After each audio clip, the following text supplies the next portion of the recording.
Hello everyone, welcome to our channel Science by Diksha Ma'am. Myself Diksha, and today I am going to start class 10th chapter number 1 of chemistry, that name is chemical reaction and equation. Okay, it means कि हम इसमें रासायनिक क्रियाएं और इसके जो समीकरण है उसके बारे में पढ़ेंगे. ठीक है, और ये जो चैप्टर होगा वो all NCERT, CBSE, ICSE, HBSE, all central और स्टेट बोर्ड्स के लिए एलिजिबल होगा.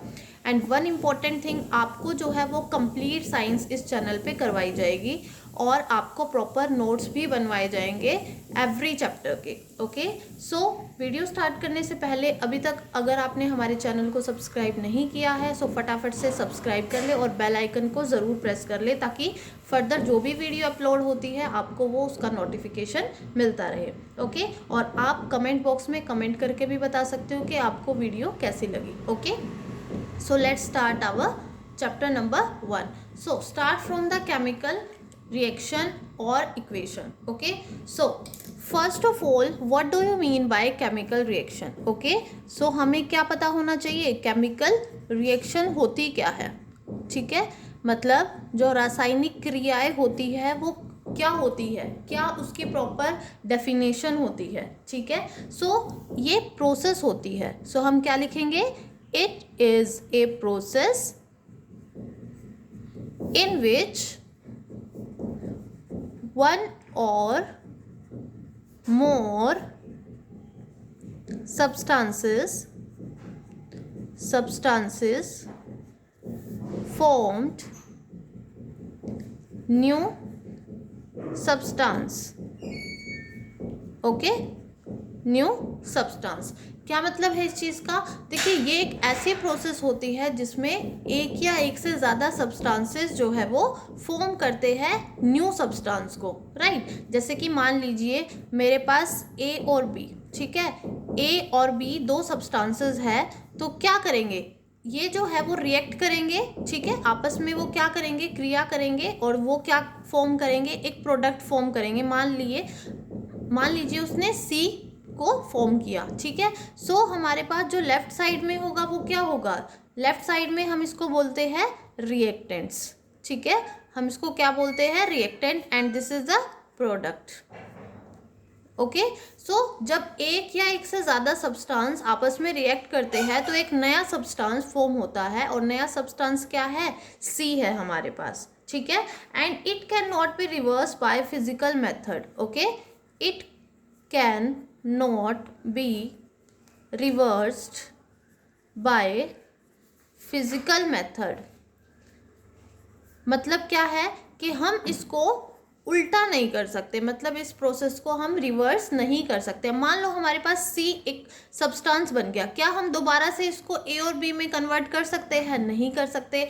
मतलब हम फिजिकल मेथड से तो नहीं कर सकते, बट हाँ केमिकल मेथड से हम इसको सेपरेट कर सकते हैं. समझ में आ गया.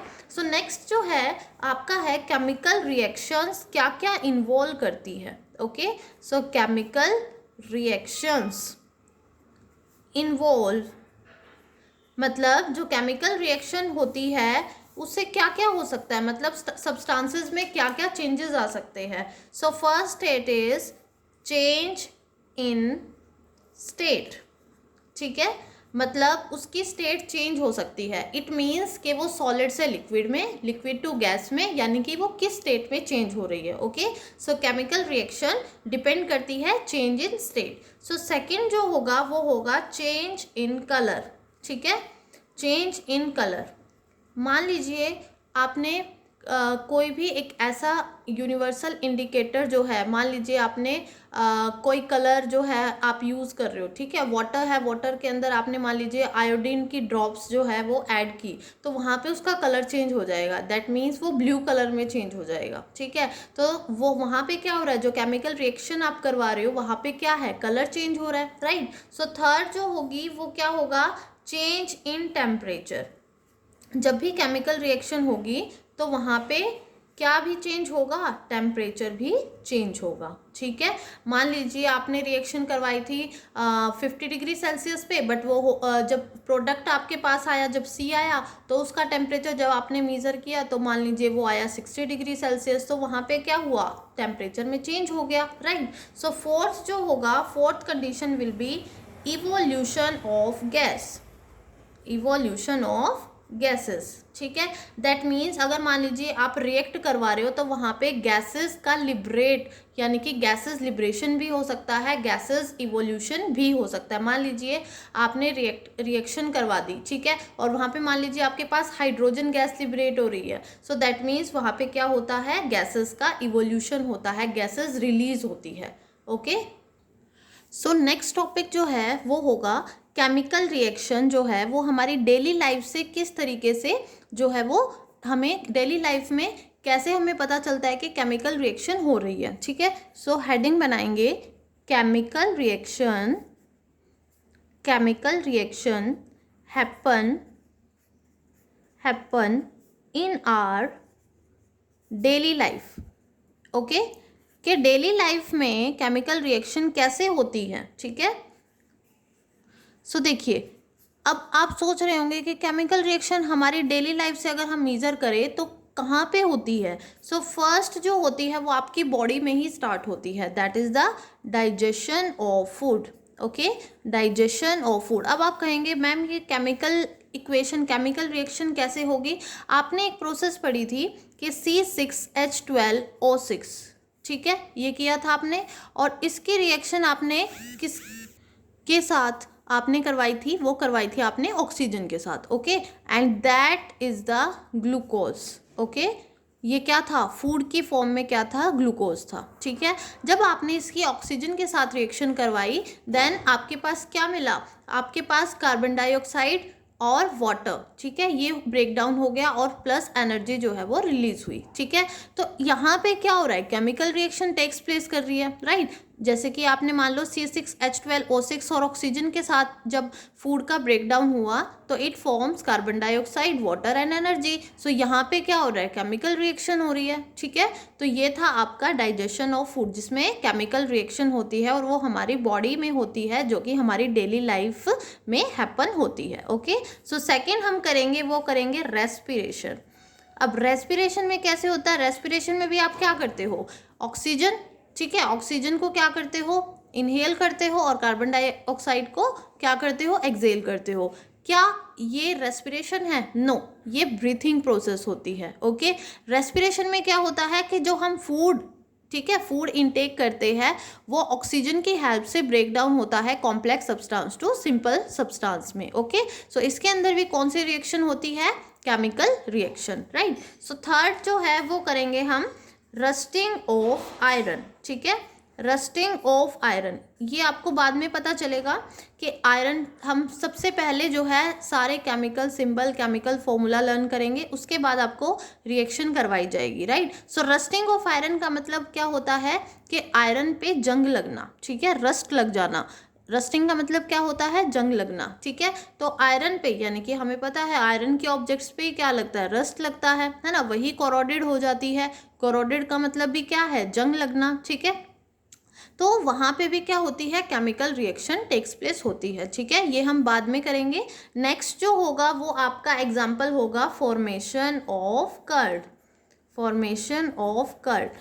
अब formation of curd it means कि जब कर्ड बनाई जाती है, दही बनाई जाती है, दही की फॉर्मेशन करते हैं तो क्या होता है, जो मिल्क है, मिल्क में हम क्या करते हैं, मिल्क में हम थोड़ी सी दही जिसको हम जामुन बोलते हैं वो मिला के उसको रात भर के लिए उसको लेफ्ट कर देते हैं। देन हम सुबह उठते हैं तो वो पूरा का पूरा क्या बन जाता है, कर्ड बन जाता है, दही बन जाती है, ठीक है। तो दैट मीन्स वहाँ पे भी कुछ ना कुछ रिएक्शन हुई है ना कुछ केमिकल प्रोसेस हुई है जिसकी वजह से मिल्क जो है वो कर्ड में चेंज हुआ है। और कौन सा बैक्टीरिया होता है जो कि मिल्क को कर्ड में चेंज करता है, that is the lactobacillus bacteria. Okay, lactobacillus bacteria which help to make the curd from the milk. Okay, curd बनाने में हेल्प करता है, कहाँ से, मिल्क से, ठीक है। और इसके अंदर रिएक्शन होती है मिल्क के साथ जो कि लैक्टिक एसिड, लैक्टिक एसिड के थ्रू इनमें क्या होती है, फॉर्मेशन होती है। और मिल्क में क्या होता है, लैक्टोज होता है जो कि उसको लैक्टिक एसिड में चेंज करता है, ठीक है। तो ये थी हमारी कुछ एग्जाम्पल डेली लाइफ से रिलेटेड। नाउ नेक्स्ट टॉपिक जो हम करेंगे दैट इज द रिएक्टेंट्स, ठीक है।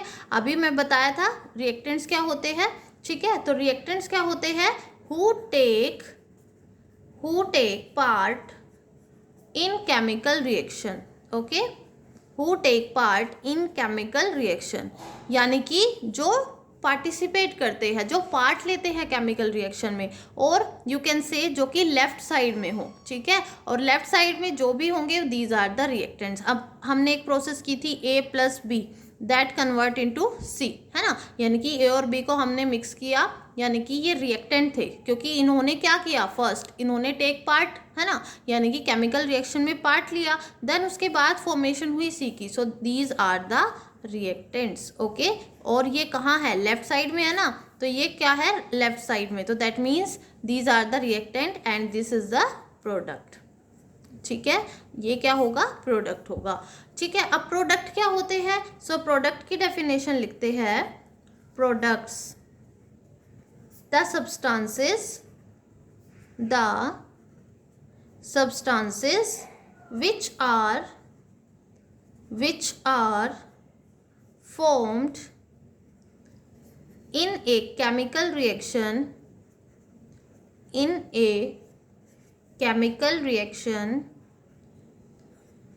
ओके, यानी कि जो सब्सटेंस जो है वो एक केमिकल रिएक्शन के थ्रू फॉर्म होते हैं, यानी कि ये केमिकल रिएक्शन हुई और फॉर्म क्या हुआ, C हुआ. सो this is the product. Okay, so definition क्या है, ऐसे सब्सटेंस जो कि फॉर्म होते हैं केमिकल रिएक्शन के थ्रू, और कौन सी रिएक्शन, जिन्होंने पार्ट किया था, ठीक है, केमिकल रिएक्शन में पार्ट लिया था, right. So this is the product. Okay, अब एग्जाम्पल अगर पूछ ले, so what are the example of product. So when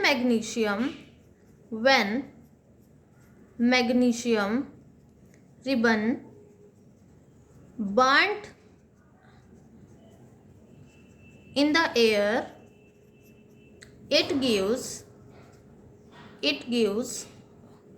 magnesium oxide. What does it means, क्या मतलब है इस बात का, कि एक मैग्नीशियम का रिबन होता है, ठीक है, वाइट कलर का होता है, जब भी हम उसको एयर में बर्न करते हैं, यानी कि ऑक्सीजन की प्रेजेंस में जब हम उसको जलाते हैं, बर्न करते हैं, तो वो मैग्नीशियम ऑक्साइड की फॉर्मेशन करता है, प्लस इसके साथ एक वाइट फ्लेम जो है वो रिलीज होती है, और बाद में उसका क्या बन जाता है, पाउडर बन जाता है. ठीक है, तो यहाँ पे आप देखिए रिएक्शन, अगर हम इसको सिंबल की फॉर्म में लिखेंगे तो वो कैसे लिखेंगे, तो देखिए यहाँ पे क्या है, मैग्नीशियम है, ठीक है, क्या है, मैग्नीशियम का सिंबल क्या होता है, Mg. और अभी क्या कहा है इसने, burned in the air means air में क्या है, ऑक्सीजन है, तो मैग्नीशियम जो है वो किसके साथ रिएक्ट करेगी, ऑक्सीजन के साथ, एंड ऑक्सीजन जो है वो ऑलवेज किसकी फॉर्म में होती है, O2 की फॉर्म में. ठीक है, सो when magnesium react with oxygen it forms the magnesium oxide, it means MgO2. ठीक है, तो ये क्या बना रहा है, MgO2 बना रहा है. तो this is the example of product also. अब देखो पार्ट किसने लिया था, मैग्नीशियम ने और ऑक्सीजन ने, है ना, लेकिन जब ये बर्न हुआ एयर के अंदर ऑक्सीजन के साथ, तो जब इसने रिएक्शन की, so these are the reactants. Okay, and जब कोई भी सब्सटेंस फॉर्म हुआ, नया सब्सटेंस बना, it means this is A, this is B, and ये क्या है हमारे पास, C सब्सटेंस. ओके, सो यहाँ पे C सब्सटेंस जो फॉर्म हुआ that is the magnesium oxide. Okay, so there is an another example like H2 hydrogen gas plus O2. Okay, when they react each other and they form 2H2O. Okay, 2H2O. ठीक है, अब यहाँ पे देखिए, यहाँ पे reactants हमने क्या लिया, हाइड्रोजन लिया, ऑक्सीजन लिया, बट यहाँ पे क्या है, 2H2O मीन्स वाटर की फॉर्मेशन हो रही है, राइट. अब हमें इक्वेशन को बैलेंस करना सीखना है कि हम इक्वेशन को बैलेंस कैसे करते हैं. It means number of reactants are equal to number of products. Okay, number of reactants equal to number of product. Okay, so suppose this is the unbalanced chemical equation. ठीक है, ये unbalanced है, आप देख सकते हो यहाँ पे हाइड्रोजन के पास कितने एटम्स है, 2, और यहाँ पे हाइड्रोजन के पास कितने हैं, देखो ये जो 2 होता है ना, और ये जो नीचे की तरफ 2 होता है, सो दैट मीन्स ये आपस में मल्टीपल होते हैं. ठीक है, तो दैट मीन्स यहाँ पे क्या होगा, 4H. तो यहाँ पे आप लिख सकते हो यहाँ पे देखिए, आप इस तरीके से एक टेबल बना सकते हो that these are the reactants. ठीक है, दीज आर द रिएक्टेंट, और साइड में आप लिख सकते हो प्रोडक्ट्स. राइट। सो यहाँ पे क्या करते हो आप, रिएक्टेंट जो है यहाँ पे मान लीजिए आपने सबसे पहले लिया हाइड्रोजन, ठीक है, हाइड्रोजन को आपने H से डिनोट किया। अब H से डिनोट किया तो आप यहाँ पे भी लिख सकते हो H को। अब एक बात बताइए कि जो रिएक्टेंट है यहाँ पे, रिएक्टेंट में हाइड्रोजन के पास कितने एटम है, 2 है, तो यहाँ पे आप कितने लिख दोगे, 2, ठीक है। इसी तरीके से जो प्रोडक्ट है, प्रोडक्ट क्या होते हैं, जो राइट हैंड साइड में हो, है ना, जो कि एक नया सब्सटेंस फॉर्म करे। सो यहाँ पे हाइड्रोजन के पास कितने हैं, 2 2 जा 4, तो यहाँ पे आप कितने लिखेंगे, 4 लिखेंगे, ठीक है। तो यहाँ पे आप देख सकते हो क्या ये हाइड्रोजन बैलेंस है, नो। तो अगर हाइड्रोजन को हमने बैलेंस करना है, so we have to multiply by 2, ठीक है। तो यहाँ पे हमें 2 से मल्टीप्लाई करना होगा, किसको करना है, रिएक्टेंट को। तो रिएक्टेंट क्या है हमारे पास, यहाँ पे है, तो हम इसको किससे मल्टीप्लाई कर देते हैं, 2 के साथ, ओके। इसी तरीके से next one is oxygen, oxygen, ठीक है, ऑक्सीजन को हम लिख देते हैं यहाँ पे। उसके बाद अब ऑक्सीजन को हमने लिखा यहाँ, अब देखिए ऑक्सीजन जो है, ऑक्सीजन के पास रिएक्टेंट में कितने हैं, 2 एटम्स है, ठीक है। और इसी तरीके से यहाँ पे भी कितने हैं, देखिए जो ये 2 होता है ना, वो कंप्लीट के साथ होता है, जितने भी एटम्स है इसके अंदर वो कंप्लीट के साथ है। तो 2 हाइड्रोजन के साथ भी है और 2 ऑक्सीजन के साथ भी है। तो ऑक्सीजन के पास कितने हुए, 2। Is the oxygen balance, yes और no. So oxygen is balanced because reactant is equals to product. यहाँ पे भी 2 है, यहाँ पे भी 2 है, तो दैट मीन्स ये रिएक्शन क्या हो गई, अब बैलेंस हो गई, ठीक है। तो यहाँ पे देखिए जो हाइड्रोजन थी वो क्या थी, गैस थी। हाइड्रोजन हमारे पास गैस की फॉर्म में होती है, तो यहाँ पे हम क्या लिख सकते हैं, सिंबल, यानी कि सिंबल से हम इसको रिप्रेजेंट कर सकते हैं। हाइड्रोजन के लिए हम ब्रैकेट में G लिखेंगे और ऑक्सीजन के लिए भी हम क्या लिखेंगे, G लिखेंगे, ठीक है। और इसी तरीके से जो हमारे पास फॉर्मेशन हुई है वाटर की, अब आपको पता है वाटर जो होता है कौन सी फॉर्म में होता है, लिक्विड फॉर्म में। इसी तरीके से अगर कोई फॉर्मेशन आपके पास सॉलिड में होती है तो आप सॉलिड को किस में लिखते, एस में लिखते। और इसी तरह से अगर कोई भी एक्वस होता, एक्वस फॉर्म में होता, तो आप क्या लिखते, ए क्यू लिखते, ठीक है। एक्वस को आप क्या लिखते, ए क्यू। अब ये एक्वस होता क्या है, it is the solution in which solvent is water, जिसके अंदर एक्वा, एक्वा वर्ड का मतलब ही किससे होता है, वाटर से होता है। एक्वा का मतलब क्या होता है, वाटर, यानी कि जहाँ भी एक्वा आए दैट मीन्स वाटर। तो यानी कि जहाँ पे हम सॉल्वेंट को वाटर ले रहे हैं, मतलब हर जगह वाटर, वाटर में हम कुछ भी ऐड करें बट वहाँ पे सॉल्वेंट जो है वो वाटर होगा। आपको सॉल्वेंट का पता होगा कि जब हम सोल्यूट को सॉल्वेंट में डिज़ोल्व करते हैं, ठीक है, सोल्यूट प्लस सॉल्वेंट तो किसके इक्वल होता है, सॉल्यूशन के इक्वल होता है। सॉल्यूट का एग्जांपल हम ले सकते हैं सॉल्ट, और सॉल्वेंट का एग्जांपल हम क्या ले सकते हैं, वाटर। और वाटर जो होगा जब भी सॉल्वेंट वाटर हो, that is the aqueous solution, okay, that is the aqueous solution. So next करते हैं, अब हम बैलेंस कैसे करते हैं केमिकल इक्वेशंस को, okay. So this is the most important topic, how to balance a chemical equation, ठीक है, कि केमिकल इक्वेशन को हम बैलेंस कैसे करते हैं।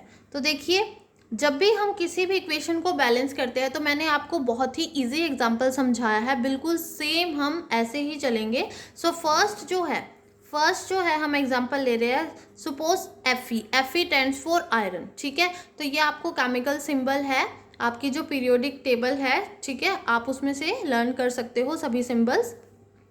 तो हमारे पास क्या है, आयरन है। आयरन को हमने मान लीजिए वाटर के साथ रिएक्ट करवाया, then it forms Fe3O4 plus H2, suppose, ठीक है, Fe3H2। So this is the unbalanced equation, so we have to balance this, यानी कि ये अनबैलेंस्ड इक्वेशन है और हमें इसको बैलेंस करना है। सो बिल्कुल यही ट्रिक लगेगी, सेम ट्रिक से हम इसको सोल्व करेंगे और बहुत ही ईजी ट्रिक है ये, ठीक है।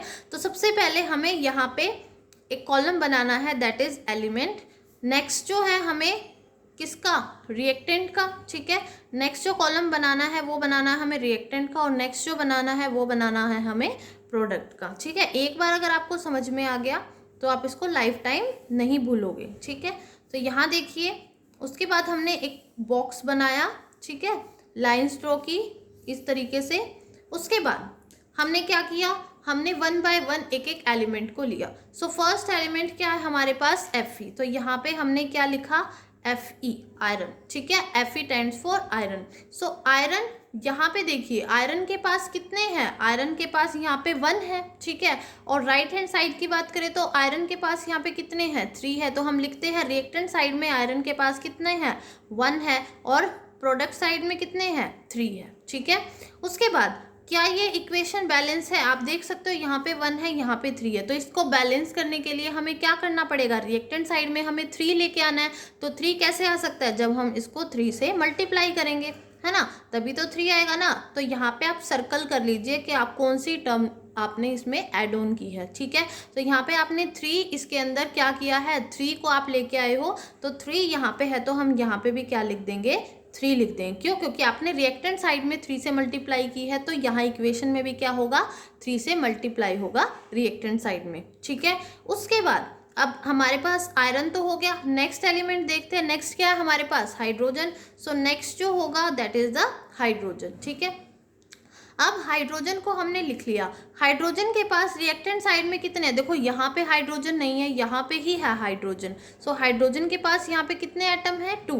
सो there are 2 atoms in reactant side, तो यहाँ पे हमने लिखा 2। और प्रोडक्ट साइड में देखिए हाइड्रोजन के पास कितने हैं, 2 है, तो यहाँ पे भी हम क्या लिखेंगे, 2। So both sides are equal, reactant and product sides are equal. So हम इसको बैलेंस नहीं करेंगे। अब नेक्स्ट एलिमेंट उठाते हैं, देखिए ऑक्सीजन, ऑक्सीजन हमने यहाँ लिखा, ठीक है, ऑक्सीजन को हमने यहाँ लिखा। अब ऑक्सीजन के पास यहाँ पे कितने हैं, ओनली 1 है, ठीक है, यहाँ पे आगे कुछ भी नहीं है ना। और इसी तरीके से अगर हम बात करें तो यहाँ पे हम क्या लिखेंगे, रिएक्टेंट साइड में 1, और प्रोडक्ट साइड में अगर हम देखते हैं तो ऑक्सीजन के पास यहाँ पे कितने हैं, 4 है, ठीक है, ऑक्सीजन के पास कितने हैं, 4 है। सो हमें अगर इसको बैलेंस करना है तो हमें कितने और लेके आने पड़ेंगे, यहाँ पे 4। तो यहाँ पे हम किससे मल्टीप्लाई करेंगे, 4 से। कहाँ पे करेंगे, हम करेंगे रिएक्टेंट साइड में, ठीक है। तो रिएक्टेंट साइड में अगर हम 4 से मल्टीप्लाई करते हैं तो यहाँ पे हम क्या लिखेंगे, 4 लिखेंगे। तो अब देखिए यहाँ पे 4 है, यहाँ पे 4 है, ठीक है। अब क्या है, अब देखिए यहाँ पे 4 हो गया, लेकिन अब हाइड्रोजन के पास कितने हो गए, 4, यहाँ पे 8 हो गए, 4 2 ज़ा 8, और यहाँ पे कितने हैं हाइड्रोजन के पास, यहाँ पे तो 2 ही है, ठीक है। तो हमें यहाँ पे 8 करने, आप देख सकते हो जैसे ही हमने ऑक्सीजन में 4 यहाँ पे लिखा तो 4 होते ही ऑक्सीजन के पास तो ठीक है, ऑक्सीजन तो बैलेंस हो गई, लेकिन अगर हम हाइड्रोजन की बात करें तो हाइड्रोजन अब फिर से क्या हो गई, अनबैलेंस्ड हो गई। क्यों, क्योंकि हमें सारे एलिमेंट को बार बार देखना पड़ता है कि बार बार में दोबारा से वो अनबैलेंस्ड हुआ है या नहीं हुआ, ठीक है। तो उसके अकॉर्डिंग हमें केमिकल रिएक्शन क्या करनी होती है, बैलेंस करनी होती है। सो अब देखिए यहाँ पे जो 4 है, 4 हमने किसके साथ लिया, अब हाइड्रोजन के साथ लिया, तो हाइड्रोजन के पास यहाँ पे कितने हो गए रिएक्टेंट साइड में, 8 हो गई। तो यहाँ पे हम कितने लिखेंगे, 2 को कट करके यहाँ पे हम क्रॉस लगा देंगे, यहाँ पे हाइड्रोजन के पास कितने लिखेंगे, 8 लिखेंगे। और यहाँ पे आप देख सकते हो यहाँ पे 2 है, अगर इसको 8 बनाना है तो हमें यहाँ से किससे मल्टीप्लाई करनी होगी, 4 से, ठीक है, तभी तो 8 होगा ना।